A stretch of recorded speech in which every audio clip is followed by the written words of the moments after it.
আজ কিন্তু আমরা চলে এসেছি কুমার সম্রাট হোটেলে, যেখানে কিন্তু 300টা ডিম দিয়ে প্রত্যেক দিন তরকা তৈরি হয়।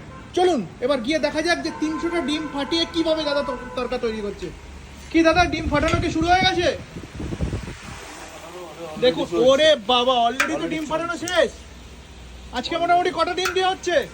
আজকে এই পর্যন্ত 240 চলে গেছে। 240 চলে গেছে, এখনো চলছে। দেখো, জাস্ট দেখো।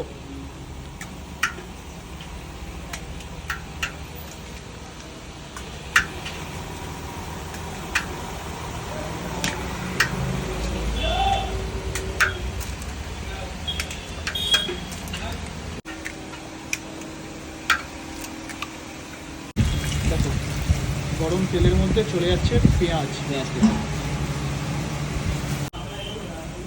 দেখো, এখন কিন্তু চলে যাচ্ছে ফাটিয়ে রাখা ডিমটা।